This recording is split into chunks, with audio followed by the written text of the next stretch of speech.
Thank you for being a friend. Oh, yeah. Travel down the road and back again. Hey, so we started from the bottom, now Your we're here, girl. heart is true. Oh, yeah. You're a pal and a confidant. This is the part right here. Whoa. And if you threw a party, invited everyone you knew. You would see the biggest gift would be and the thank you for being my friend. Oh, yeah. Hallelujah. Macho Man Randy Savage, the cream of the crop. He scores! The Bulls lead 80. Girl, your hair's so nappy, Wilson couldn't pick it. This is Max Headroom. Are you kidding?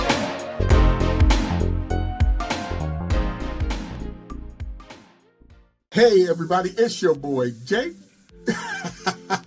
And we're back for another one here on Gen X-Cellence. Today, we're getting into Golden Girls. That's right, those four lovely ladies of Sophia, Rose, Blanche, and certainly Dorothy living in Miami, having the wildest time and adventures ever. This sitcom changed the game because a lot of people thought that a series about four women in their golden years wouldn't blow over well. Well, guess what? They were absolutely wrong. And today, we're going to get into some things that you might not have known about the Golden Girls.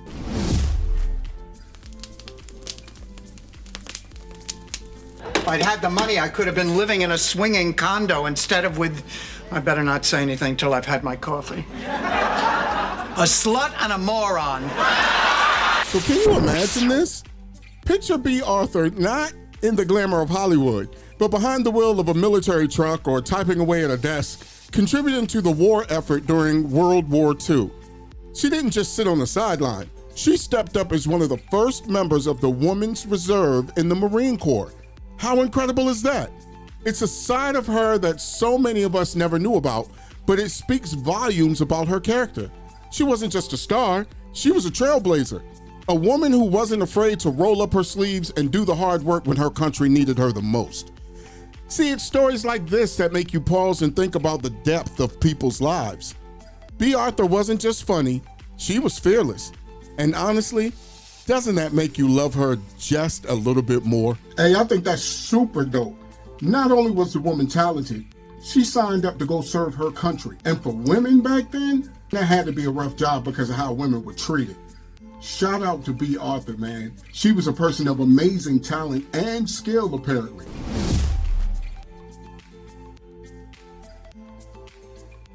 I taught a class today. The finest school in Dade County. 2 girls had shaved heads and 3 boys had green hair. They're expressing themselves. Do you know the girls almost had a butler? Okay, so if you don't remember, imagine this. A charming, openly gay butler named Coco, brought to life by the talented Charles Levin, may he rest in peace. He was there in the very first episode, adding his own flair to the mix. But as the show evolved into the series we know and adore, the producers decided to let Coco go. Why? Well, they didn't want anything or anyone to steal the spotlight from the magical chemistry of the girls. It's bittersweet, isn't it?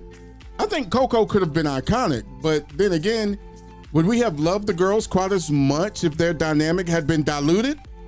It's one of those what-if moments that'll make you wonder, but also make you grateful for what we got. I don't know. I think I would have liked to sing Coco. I think I would have liked to give Coco a try. I think Coco probably could have fit in well. However, I'm not trying to mess with the secret sauce. You don't go adding extra ingredients to KFC original chicken. You don't do that. Coco could have been great. I like what we got. The girls were fantastic. It was Hollywood magic. Let's not touch it. Leave it alone. It's absolutely amazing.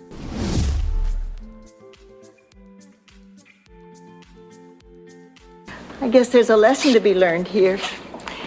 Sometimes life just isn't fair, kiddo. The Golden Girls wasn't just a hit show with older audiences. No. it actually struck a chord with teenage girls too. You had young fans sitting at their desk pouring their hearts into letters, asking the ladies if they could please come live with them. How adorable is that? It's like these 4 fierce, funny women became the cool aunts or grandmas every girl wished they had. There's something so heartwarming about teens looking at these characters and thinking, yes, that's the kind of life I want. Full of laughter, love, and cheesecake at midnight. Doesn't that just make you smile? I can see how this happened, especially with Blanche. I can see how teenage girls would want to go live with Blanche. The rest of the ladies are just going to be a throw-in, but that's who they really want to stay with, huh? I know what you're doing. No, man, they made such a great TV environment. It's great acting when the people on screen can pull you into the story, can pull you into the environment, and make you feel like it is real life. Make you feel that connection like you actually know those people. And I'm sure that's what those young girls were going through. That just shows you the talent of the cast. You can call me Enrique. No, I don't think I can. Before Golden Girls made her an icon, Betty White was already turning heads with her bold, cheeky roles like the oh so flirtatious Sue Ann on the Mary Tyler Moore Show.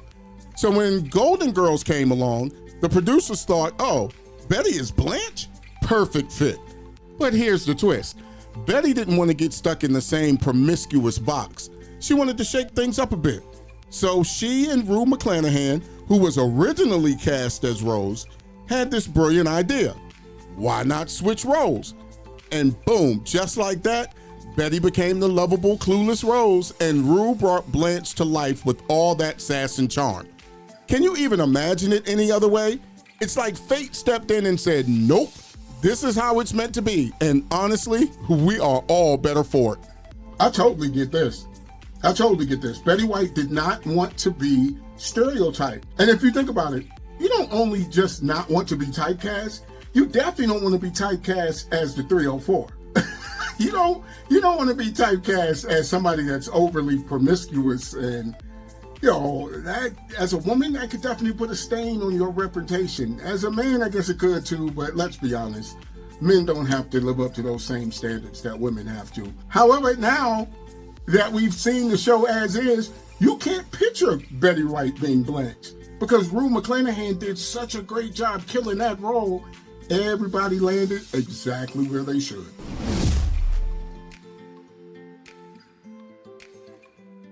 Oh, no, I can't see myself swinging my hips and wildly gyrating my pelvis. I am not interested.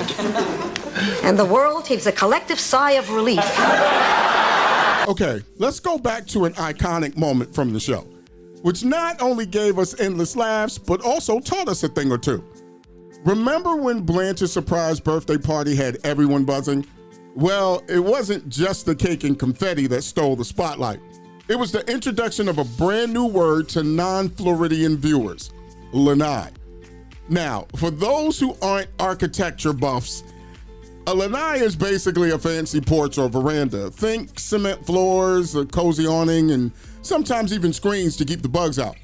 But leave it to Sophia, our favorite no-nonsense Sicilian, to cut through the fancy jargon and get straight to the point. I want you to go out to the lanai and mingle with the other guests. Check. What's a lanai? The porch. Excuse me, Crystal Carrington. It's moments like these that make you feel like you're right there with them, sipping coffee on that iconic lanai. Who knew a porch could feel so magical? Thanks to the Golden Girls, we'll never hear the word lanai without smiling or hearing Sophia's voice in our heads. Man, if you don't absolutely love the character of Sophia, then I absolutely do not trust you. I don't trust you at all. You have to love it. Estelle Getty did such a great job with this character. And to be honest, I had never heard the word lanai before that. I am from Washington, D.C. We heard porch. That's it. So, yeah, I got taught a new word back then. It really didn't truly kick in until I got older. Now that I'm all fancy and bougie, I'm like, let's take our drinks on the lanai. No, actually, I really just say porch, but Lanai sounds cool.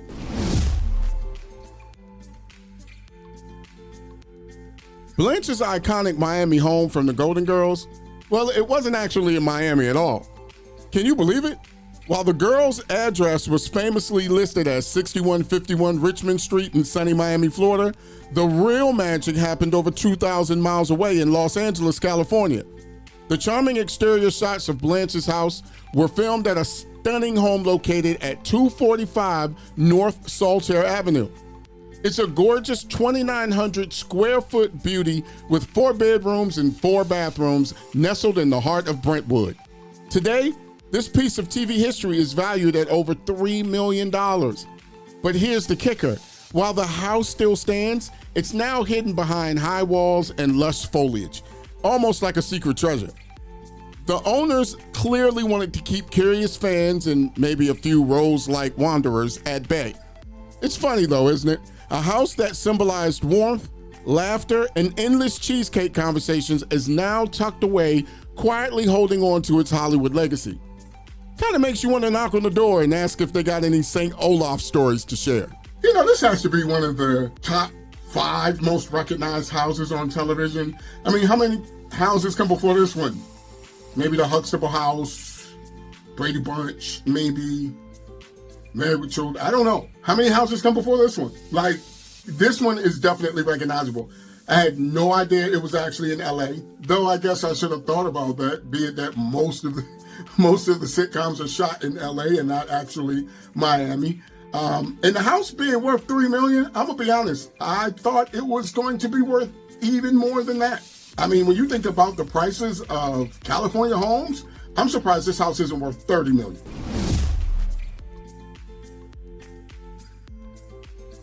Rose, spare me the endless inane details of how Heidi Flugen-Dougal Gurgenplatz successfully matched a bull with a duck. And how their daughter was a bulldog who ran a small tattoo parlor in Como. Did you know the iconic role of Dorothy Spornak from the Golden Girls almost went to someone completely different? Susan Harris actually wrote Dorothy with B. Arthur in mind.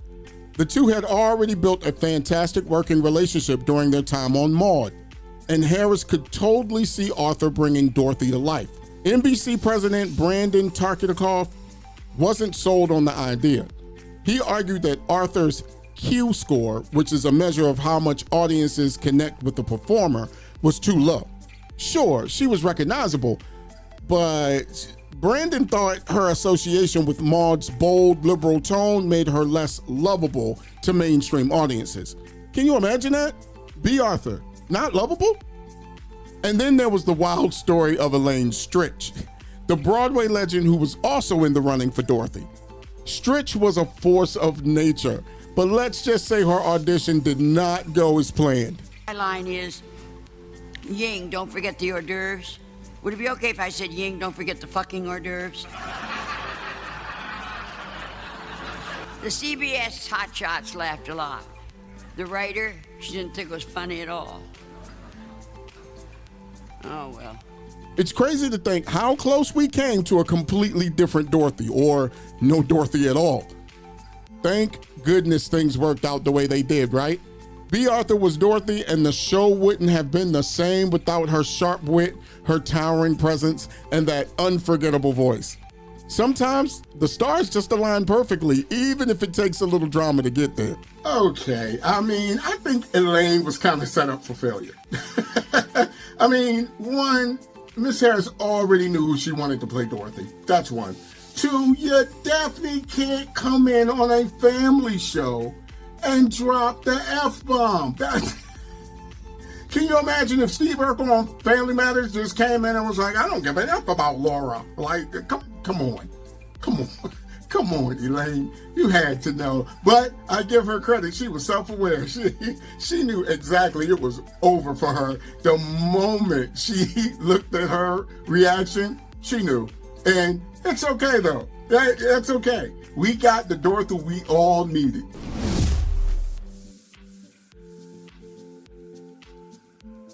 So Urkel, What happened? Were you playing with the ring and were afraid your mother would catch you? Exactly. Is your name Rocco? Did you know that the Golden Girls had what is called a companion show and a spinoff that both felt like part of the family? So back in '88, as everyone had already fallen head over heels for the girls, another gem called Empty Nest waltzed onto our screens. It ran for 7 whole seasons, and honestly, it was like catching up with your quirky neighbors next door. The show revolved around Dr. Henry Weston, played by Richard Mulligan, a kind but frazzled Miami pediatrician. And let me tell you, his grown kids, they were a handful, driving him absolutely bonkers, but in that "we love you, Dad" kind of way. The best part? Dr. Weston lived right next door to our beloved Golden Girls. Now, the actual spin-off was called The Golden Palace. While many remember Empty Nest, many of even the most devoted fans of the Golden Girls may have forgotten about the Golden Palace. When the Golden Girls ended, with Dorothy getting married and Blanche selling the house, Sophia, Rose, and Blanche bought an abandoned hotel and ran it with the help of Cheech Marin and Don Cheadle.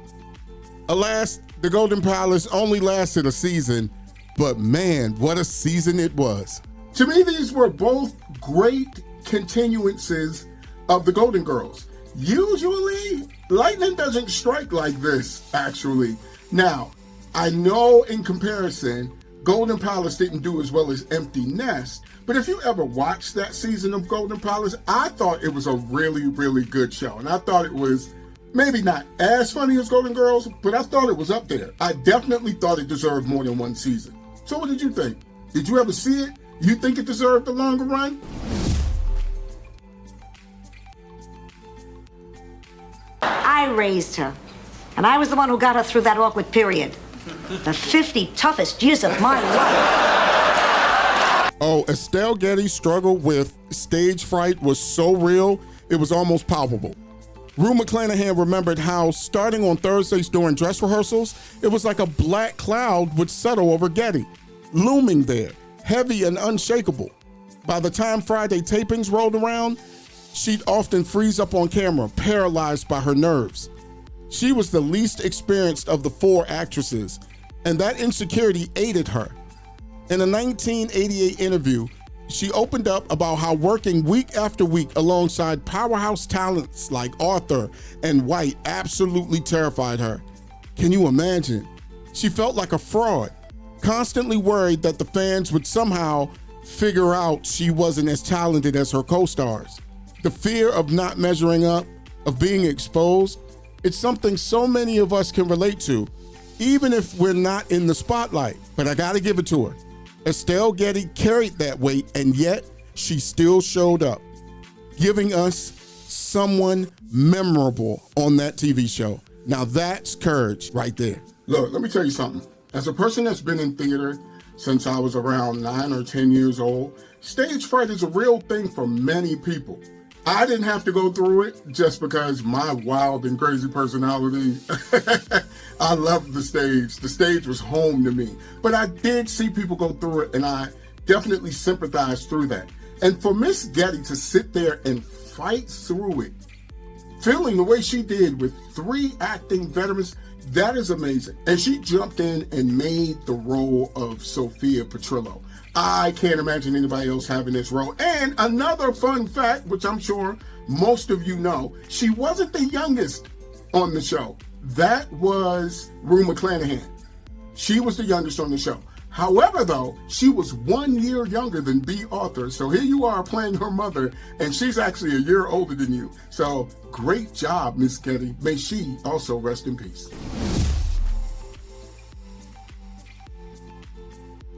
My daughter may be no spring chicken, and her jaw might crack when she chews. And she may have noticeable trouble digesting raw vegetables. But one thing she's not is mental. You know, there's one episode of The Golden Girls that hits especially close to home. Not just for the characters, but for Susan Harris, the brilliant mind behind the show. It's a 2-part episode called Sick and Tired, and it's deeply personal. Susan drew from her own battle with chronic fatigue syndrome, pouring her real-life frustrations into Dorothy's storyline. Watching Dorothy fight to be taken seriously by doctors, begging them to believe her pain, her exhaustion, her very real struggle. There are days when I can't get out of bed. Raising my arms to wash my hair in the shower is too exhausting for me. I can't even do that. I have heart palpitations. I can't concentrate. I forget things. I get confused. It's heartbreaking because it's so real, and sadly, it's still so relevant today. Can you believe that even now, women's pain is often brushed off or dismissed? A 2011 study found that when men complained about chest pain or shortness of breath, 62% of doctors referred them to cardiologists. But for women, less than 30% got the same care. Instead, they were told to take it easy or handed anti-anxiety meds. It's infuriating though, isn't it? The feeling of not being heard, of being told it's all in your head. It's something so many women carry with them. And that's why this episode still resonates. It's not just a story, it's a mirror reflecting a struggle so many women know all too well. You know, this one is a very, very serious and very delicate topic. As someone who watched his sister wrestle with a lot of health issues and watched a lot of doctors push her to the side, this here resonates with me as well. I really, really pray on all things holy that we stop treating women like this. That when anyone goes in and seeks care and knows that something is wrong with them physically, that their body is not right, that we have to take the utmost care of these people, especially our women, when they come to us and tell us that they aren't feeling right. So I would love to believe that here in 2025, it is a new day and we are handling it differently. But if we are not, we must all stand up and make sure that our lovely women in the world get the care that they certainly need. And that's it. That's my time today. How do you like it? The Golden Girls, baby. I used to love this show. Even when I was younger, I loved this show. It's just funnier now that I'm older and catch a lot of the jokes that I missed when I was younger. This show is pure, like, it is just legendary, man. There's not enough adjectives to describe this show. It is the perfect storm. The writing was great. The cast was fantastic. And they gave a lot of, these people brought these characters to life like never before. You could feel like you knew. I bet you some of you just absolutely thought St. Olaf actually existed. That's how convincing they were. You know, you wanted to meet Blanche's dad, Big Daddy. You wanted to meet all of these people. I thank y'all for taking a ride with me yet again. I can't appreciate you enough, family. Please like, comment, subscribe, share the video. But more importantly, I want you to love you, love somebody else, and I'll see y'all soon.